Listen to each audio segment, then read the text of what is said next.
All right, welcome. This is our monthly trends you can't ignore conversation. Today's guest is Jason Falls, leading digital strategist, author, speaker, and thinker in the digital and social media industries. The author of three books.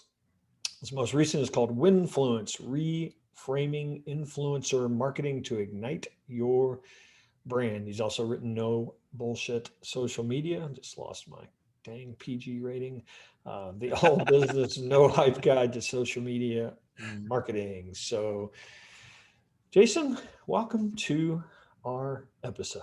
Well, John, thanks for having me, man. I appreciate coming in and having a chat with everybody.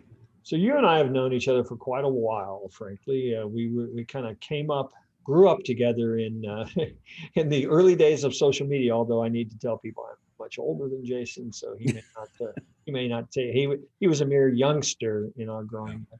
But I remember some of our early conversations on Twitter and some of that stuff, which I now avoid like the plague.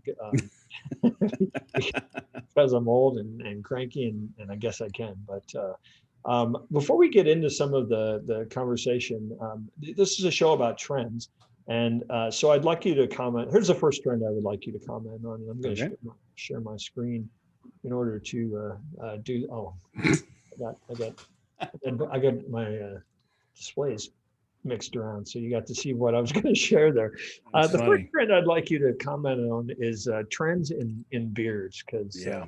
moving from right to left, we see some evolution there. So give us an idea of what we're looking at here. Well, the far right was me in approximately 2008, I think. And yeah, I was just sporting the goatee, and then I just kind of let it go. And I think the middle slide there was probably that would have been 2000, maybe 15 or 16. So I had a little bit of the Kenny Rogers look going, but I wasn't going too crazy. And then what you see on the far left was actually about 6 months ago. It was during COVID. And obviously, I used COVID as an excuse to try to go full Rick Rubin on people. And I still haven't really trimmed it. It's a little bit longer now than it was in that picture, but So, I'll so, get. so actually, do you remember the television show? Again, you're a little young for this, perhaps, but remember the show Grizzly Adams? Oh, yeah. That's who I thought you were channeling. Okay. I'll take that. I was going more Rick Rubin, but I can't. My hair won't do what his hair does. Like I don't have long flowing Fabio hair like he does, and so I can't quite get the whole outfit going. So I'll settle for a little half ZZ top there. That might work. All right, so enough of the silliness. Let's get into the serious talk. You mashed together the words winning and influence Mhm. in your book, Winfluence. So you want to kind of, what were you trying to say there? So that was just the the little clever name for the book. The alternate name would definitely have ruined your PG rating, and I thought better of it. I wanted people to take me a little bit more seriously this time around, even though they didn't not take me seriously the first time around with No BS social media. But I thought I was going a little off the deep end with what I wanted to call this book. So I reeled it in a little bit, and it's just really kind of the clever way to say, well, the whole point of the book is to say that the word influencer has become a bad word. Yeah. And it's become a bad word because the mainstream media only really reports on the bad seeds and the bad eggs, right? So they talk about people who are buying followers, who are photoshopping clouds in their pictures, who are violating their audience's trust, and all the different principles of social media marketing and content marketing that we've proselytized for the last decade or so. And for business owners and agency owners and marketers out there who aren't really as familiar with influencer marketing, who don't spend their days and nights in the bubble like I do or like we do, and talk about this stuff all the time, they think of influencers as being superficial, not effective for your business. Peace sign, duck lips. That kind of set. And I know that to be a very small sliver of the total, right? I spend my time with the 85 to 90% of influencers who probably prefer to be called content creators, And they are incredibly valuable assets and partnerships for brands to have. And so I spend my time developing influence strategies with people who are very productive for the clients that they work with. And so I thought, okay, influence has become a bad word. We have to, in order for all businesses and brands who have been painted into a corner by the media to think of influencers as a bad thing, we got to rethink it. We got to reframe it a little bit. And so my idea, the big idea behind Winfluence is you've got to start thinking about it in terms of the action, the goal. What you're trying to do is you're trying to influence an audience to take action. So you're influencing, you're not influencering, right? So instead of just calling it influencer marketing, which kind of sets you in the mindset of Instagram, YouTube, superficial, duck, duck sign, peace sign, duck lips, whatever. Instead of calling it influencer marketing, let's call it influence marketing, because that's what we're trying to do. And when you do that, it kind of opens up. The semantics are subtle, but it opens up the world of possibilities. Because if I'm talking about influence marketing, I might be talking about political lobbying. I might be talking about word of mouth. I might be talking about community relations. I may not talk about online stuff at all if I'm trying to influence an audience to take action. And so Winfluence is kind of the way to say, if you're thinking about this practice strategically, if you're thinking about it from a broad perspective, not in this little pigeonhole Instagram, YouTube people with big audiences, now you're winning, you're winfluencing, you're winning with influence. So that's where the word came from, but it's really a bigger concept to kind of rethink how we think about influence marketing altogether. So at the micro level, because I agree with you. I mean, especially a lot of small business owners, this idea of influencer marketing just doesn't even seem like something they should pay attention to. It just seems so foreign. But at the micro level, would we say that a customer who goes out there and takes a picture in front of with your product or something because they just love it and they want to share it with their friends, or they want to leave a testimonial or make referrals? I mean, in a way, are they influencing on your brand's behalf? I mean, maybe it's Absolutely. accidental, but Absolutely. And I think where I would say that sort of advocacy, organic advocacy might, pivot to become influence marketing is if you're figuring out ways as a business or a brand to motivate those people to do that. right, right. And so again, it might be with someone who has a few thousand followers online, but it might also be with people who don't. People who are just they're influencing their family and friends on a very small level. And so yeah, that's also influence marketing. If you are building a program or a strategy to empower those people to do that, that absolutely falls into that sort of winfluence label. So when, and maybe the answer to this is every business, at any point, it's like a channel now. But when is a business ready for what we were referring to as kind of intentional influence? So I think a business is ready when they have confidence in their product and they have something good to share with the world, or confidence in their level of service, their unique selling proposition, whatever sets them apart from folks. And they feel comfortable handing, the communication of that product over to someone else.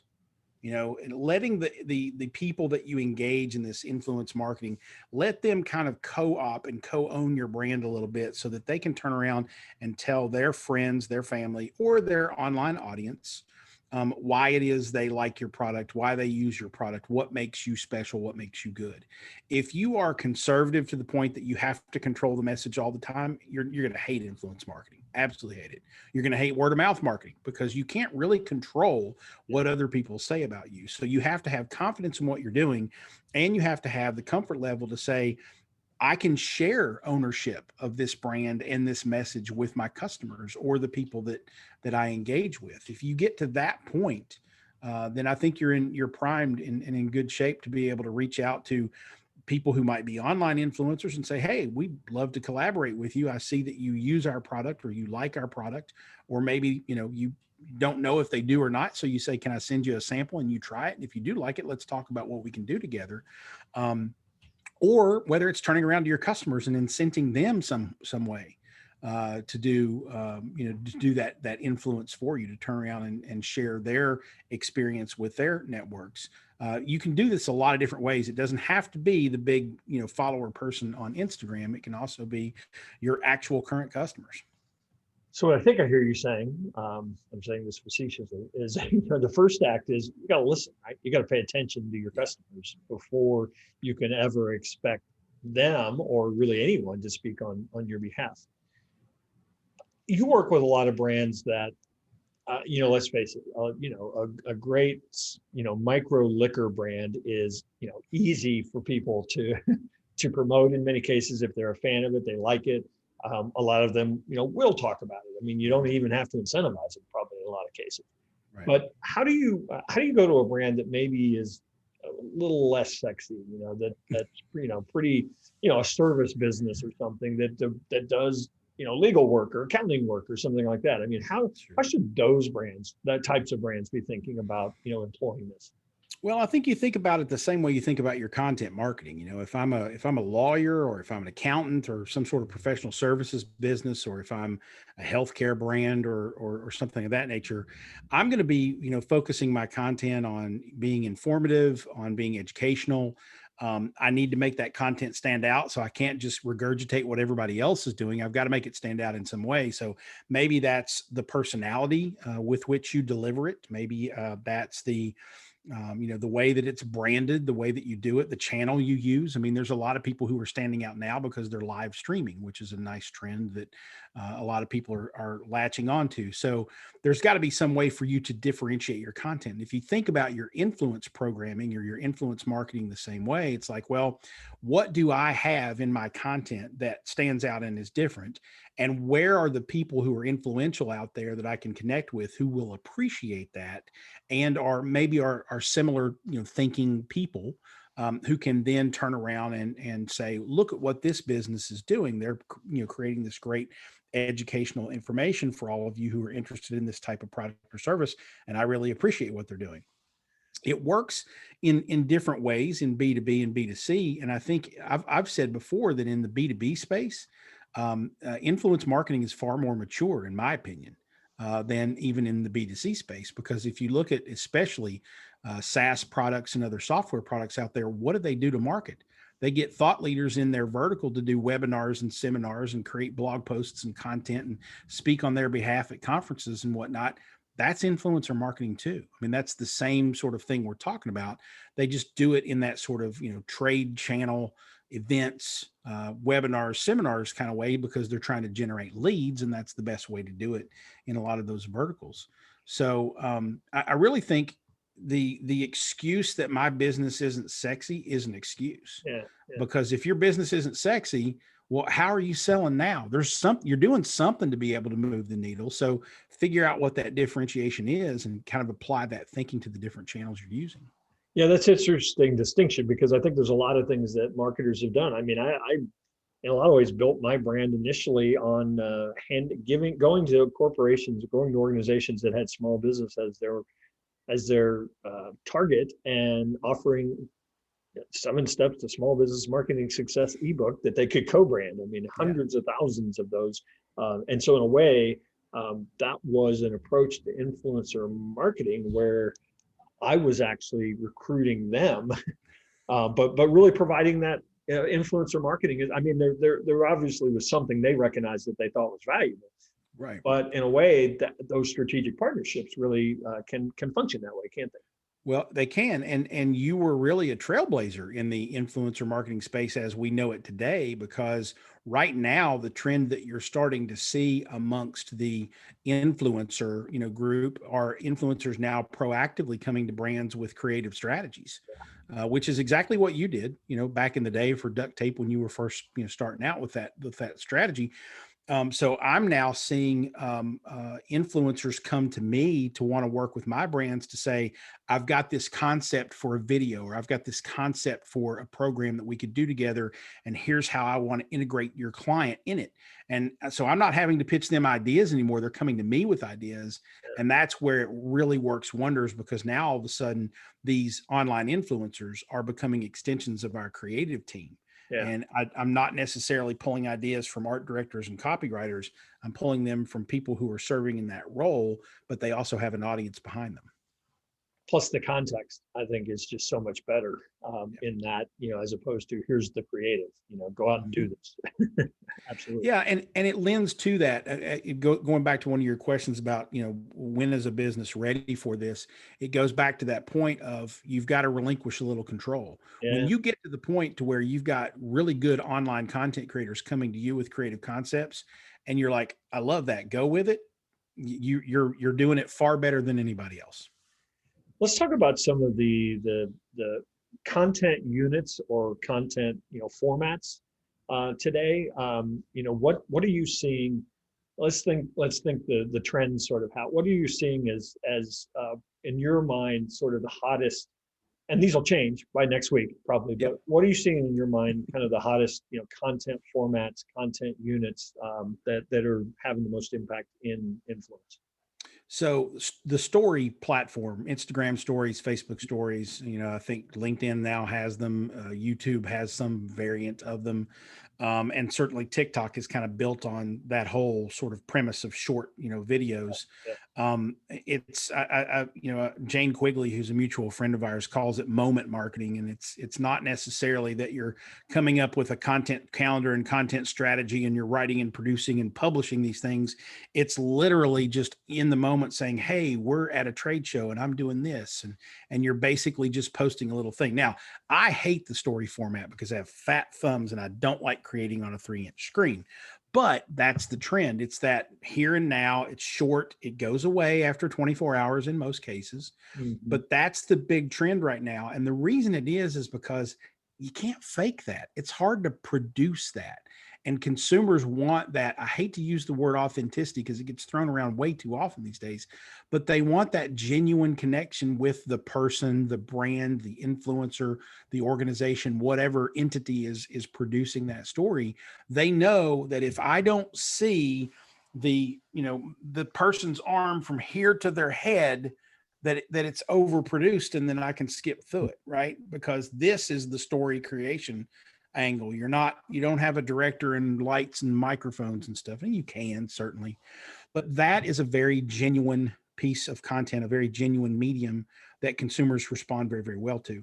It throws all sorts of curveballs at you in terms of measurement, in terms of optimizing and all that kind of stuff, but it's working. And with the brands that I work with, when we get back the metrics from the influencers that we're engaging on Instagram stories versus Instagram posts, the posts might have more views, likes, things like that, maybe even impressions, but the stories have more swipe ups and click throughs and tags and taps and all the other things, the activity. It's actually driving a lot more engagement. So I think that's the one big one. I want to say a little something special about TikTok though, because TikTok really, the magic of TikTok, if you haven't gotten into TikTok yet, and I'm not into it, I don't like to create on TikTok, but I have to study it. I was introduced to TikTok by my daughter when she was 10, by the way. She's 13 now. So I've been looking at it for a while. And she's really good on TikTok. But anyway, the magic of TikTok is they figured out how to force their own algorithm, their own news feed on us, as opposed to we log in and see our news feed. We log in and see TikTok's news feed. And TikTok optimizes that news feed for not just what we might want to see, but what they want us to see. And they smartly reached out to their great creators and said, hey, we want to be your optimization partner for the network. So the big TikTok creators actually have a consultant internal at TikTok that they go to and say, what do I need to do to optimize my video to make it better so that TikTok will force it on more people. So they figured out how to make that stream very optimized for your attention and optimized to keep it, which is why even as a almost 50-year-old guy, I open up TikTok, which is not necessarily content that I would go looking for. I can't put it down because everything I'm seeing is something I'm interested in based on my use and what I like and so on and so forth. So they figured out that newsfeed algorithm. I think that's going to change the algorithms that we see impacting us on Instagram and Facebook. I think we're going to be force fed a lot more content in the future, and it's going to be optimized to keep our attention because they're going to learn from TikTok and figure that out. Yeah, that's a topic I was going to talk about was sort of the copycat, thing that goes on, and I think that probably drives a lot of marketers crazy because it used to be people would say, oh, your customers are on Twitter, go all in on Twitter, but then, whoever the next platform would copy what Twitter was doing. It's like, oh no, now we got to be over there. So a great point, case in point is Clubhouse. Yep. It was like all people could talk about for a while. And now, I think every single platform is going to have, live audio. Yep. And apparently podcasts are not going to die now because of Clubhouse. So, I mean, how does somebody sort of sort through the fact that no matter what somebody does, yeah, Clubhouse caught people off guard with their innovation, but it's so easy to copy and just make it even more fragmented. Well, I mean, I think as a brand, as a business, what I try to tell my customers who will come to me and say, let's talk about Clubhouse. I'm like, hey, cool your heels. Unless you're marketing to, marketing bubble inside geeks, it's not that big of a deal right now. Yeah, it will be. Yeah, let's think about it. Let's talk about some interesting things. We can host some discussions in there about bourbon. We can host some things about Kentucky, about, regional issues, things like that. We can absolutely do that. But the majority of my customers still get most of their social media traction, their website traffic, their e-commerce conversions and whatnot from Facebook, increasingly Instagram. Twitter has, paled off a little bit for the B2C brands, but for the B2B brands, it's still very relevant. LinkedIn is still very, very relevant and productive for B2B brands. The TikToks are more of a B2C experiment right now, and it's getting bigger and better. They're rivaling TikTok because they're, again, optimizing that feed, and they're doing a great job with their, advertising packages for the bigger brands. Smaller brands are going to struggle there, I think, a little bit because they don't really have a good option for them. But I'm still talking to customers who, as bleeding edge as they want to be, Facebook and Instagram are still the wheelhouse. Yeah. Having really good website content is still the wheelhouse. Doing good SEO is still the wheelhouse. And I don't think that's necessarily going to change. Now, 2 years from now, is one of my clients going to be hosting, every other day Clubhouse chats or, Twitter voice rooms, whatever they're called. I forget what all the names are now. Are they going to be doing voice related stuff? Yeah, they might be. In fact, I've got one client that, I wouldn't have expected during the pandemic. We threw a couple of ideas at them and we kind of brainstormed one day and said, we need to live stream because part of what we do in the spirits industry is a tourism extension for the distillery, and people can't come and visit us now. So let's take the distillery to them.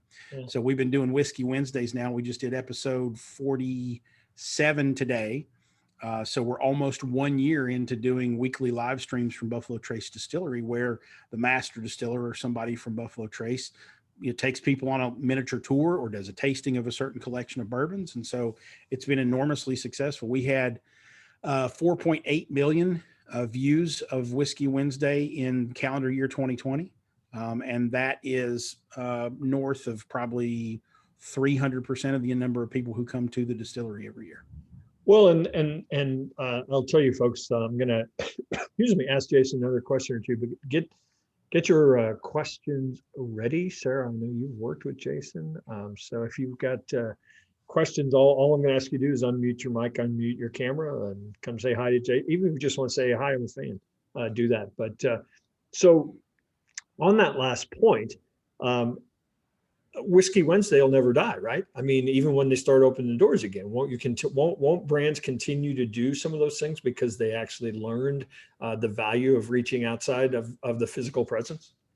Yeah, the first Whiskey Wednesday we did back on May 15th, I think, last year. Harlan Wheatley, the master distiller at Buffalo Trace Distillery, is typically the star of the show. He's not on every one, but he was on the first one, of course. And we sat there for 15, 20 minutes and did a live stream. And, when it was over, we said, we had 35,000 people watching the live stream. And he looked at us and said, how many? We said 35,000. He said, I don't see that many people traveling 6 months around the country doing the stuff I do. And so now all of a sudden that 35,000 a few weeks later was 150,000, then was 250,000 in a given week. And we ended up with the 4.8 million or whatever it was. And it keeps getting a little bit bigger every week, depending upon what we're talking about. And so now I would, shudder to think that they would shut that down at any point, because they're reaching 3 to 4 times as many people in a given year doing that live stream without having to travel or anything than they do have people, walking into the distillery. And the live stream is only going to support and promote that opportunity to come see us in person. Yep. So we feel like it's going to have a very positive impact on foot traffic when foot traffic returns to a sort of a full stream. Yeah. All right. So what questions do you have for Jason? Just go ahead and turn your camera on, turn your mic on, and come say hi. And just so you know, I don't have a John Bonham wannabe upstairs. There's a thunderstorm going on here. My son doesn't play the drums, but there's some bass going on in the yard. So talk a little bit about measurement. I'm sure that that's a question you get asked all the time, Yeah. and somebody better raise their hand and come here on screen, because sometimes it is a little hard to measure, or it's, I mean, just like buying ads sometimes are hard to measure. Sponsorships are hard to measure. How are you telling people they should be thinking about measurement? Well, to me, measurement is never hard. It's complex, or it can be complex, but it's never hard because you're always measuring to your goal. If you do it right, if you're planning out your strategies the way you should, you start with your goal. If our goal is foot traffic, we're going to measure foot traffic. And in order to measure foot traffic, we're going to have to lay these traps along the way to know how many people are coming in the door. If your goal is revenue, conversions, leads, sales, then where are they coming from, and where can you set that trap to get that data so that you can pull it all into a spreadsheet or something, so that you can look and see what you're getting out of this marketing effort. I think the biggest problem that people have with measurement, or when people do have a big problem with measurement, it's that they haven't planned to measure. They get to the end of the driveway and turn around to their family and say, where are we going on vacation? They haven't bought the tickets. They haven't, figured out who's going to feed the cats. They don't have any clothes, etc. What you've got to do is, when you start your plan, when you start your marketing strategy, you have to say, okay, what's our goal and how are we going to measure that? And what are the key performance indicators along the way that will tell us whether or not we're, firing the triggers the right way to increase or decrease whatever we're trying to increase or decrease. And measurement is also, once you sort of start it, it's an evolving thing. You're constantly trying to optimize and making sure, okay, we did this for 3 weeks and the projections are not what we thought. What do we need to do? Well, we need to change these things. Well, does that affect how your goal is going to be measured? If it does, then you got to change the data traps along the way. So again, it's just having that sort of analytical and systematic approach to say, what are we trying to measure? How are we going to measure it? How frequently are we going to check on it, so that when you get to the end of the quarter or the end of the year or the end of the campaign, you can go, oh, look, here are the key performance indicators that told us that we were doing a good job. And here's how far we moved the needle on this thing. Again, I don't think it's hard. It's layered. It can be complex. It can take some time to figure out, but I don't think it's complicated in terms of just what you're trying to do.